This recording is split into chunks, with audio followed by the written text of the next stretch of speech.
আসসালামু আলাইকুম। ওয়ালাইকুম আসসালাম। আসসালামু আলাইকুম। ভালো আছো না? আলহামদুলিল্লাহ ভালো আছি। আপনি? আছি আলহামদুলিল্লাহ। রাফি আজকে কোন বইটা রিভিউ দিবে? আমি বোনাস এই বইটা রিভিউ দেবো। এটা লিখেছেন মোহাম্মদ টিপু সুলতান। এই বইটি মূলত ইংরেজি বিষয় নিয়ে লেখা। এই বইটির উদ্দেশ্য ইংরেজিতে উৎসাহী করে তোলা। ইংরেজির যে ওয়ার্ড গুলো চমকপ্রদ, রহস্যময়, জটিল ও মজার, সেই ওয়ার্ডগুলো নিয়ে এই বইয়ে আলোচনা করা হয়েছে।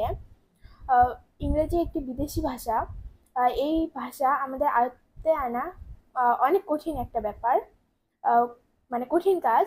কখনো বানান ভুল হয়ে যায়, আবার কখনো ওয়ার্ডের অর্থ ভুলে যায়। এই সব সমস্যাগুলোর আংশিক এমনভাবে বেছে নেওয়া হয়েছে যে ইংরেজি জ্ঞান খুব বেশি না হলেও কোনো সমস্যা নেই এই বইটা পড়ার সময় আর কি। আহ, সে মানে খুব সহজে মনে রাখতে হবে।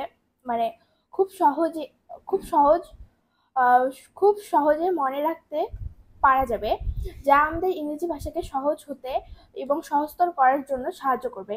এই ভাষা শেখার আরো এই ভাষা ইংরেজি ভাষা শিখতে আমাদের এই বইটা যদি আমরা পড়ি তাহলে ইংরেজি ভাষা শিখতে আমাদের আরো অনেক উৎসাহ করে তুলবেন। যেমন ক্লিন মানে হচ্ছে পরিষ্কার। আমরা যদি ক্লিনের সঙ্গে ইয়ার যুক্ত করি তাহলে ক্লিয়ার হচ্ছে। এটা মানে হচ্ছে পরিষ্কারক। তারপর হচ্ছে আরো বিভিন্ন ধরনের উদাহরণ রয়েছে। তার মধ্যে হচ্ছে রিমেম্বার। রিমেম্বার মানে হচ্ছে মনে রাখা। আমরা যদি আর ইটা বাদ দিই তাহলে হচ্ছে মেম্বার। তো মেম্বার মানে হচ্ছে সদস্য। তারপর হচ্ছে লেন্ডার মানে হচ্ছে ঋণদাতা। তারপর আহ, তারপর হচ্ছে বাংলাদেশি। আহ, বাংলাদেশি তারপর যদি আমরা এই এই আর আইটা বাদ দিই তাহলে হচ্ছে বাংলাদেশ। বাংলাদেশ যা একটি হচ্ছে দেশের নাম, মানে হচ্ছে আমাদের মাতৃভূমি। তারপর হচ্ছে DESHটা যদি আমরা বাদ দিই তাহলে হচ্ছে বাংলা। বাংলা বাংলা এটি একটি ভাষার নাম, যা আমাদের মাতৃভাষা।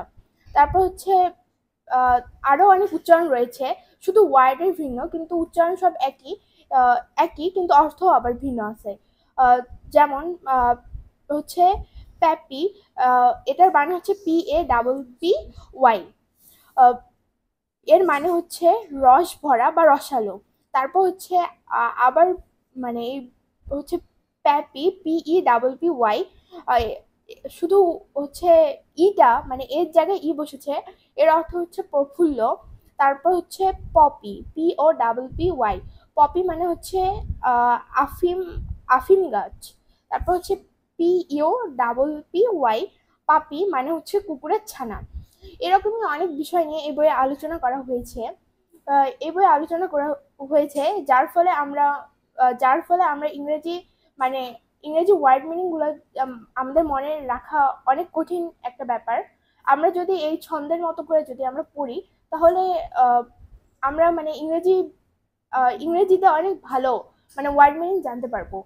আমাদের ইংরেজি ভোকাবুলারি অনেক রিচ হ্যাঁ। হবে, তাই না? আহ, এই বইয়ে আরো অনেক কিছু অনেক বিষয় নিয়ে আলোচনা করা হয়েছে, কিন্তু আমি অত আহ, মানে আমি বেশি বিষয় নিয়ে আলোচনা করলাম না। এই বইটা পড়ে নিজেকেই বুঝে নিতে হবে। আসলে এই বইটাতে অনেক কিছুই বলার রয়েছে। কবি এই বইটাতে তার ইংরেজি, যারা ইংরেজিকে ভালোবাসে না তাদের জন্য এই বইটি আসলে বানা। এই বইটি পড়লে যারা ইংরেজি ভালোবাসে না তারাও ভালোবাসবে, এবং যারা ভালোবাসে তারা আরো অনেক বেশি ভালোবাসবে। ধন্যবাদ। Thank you very much. Thank you.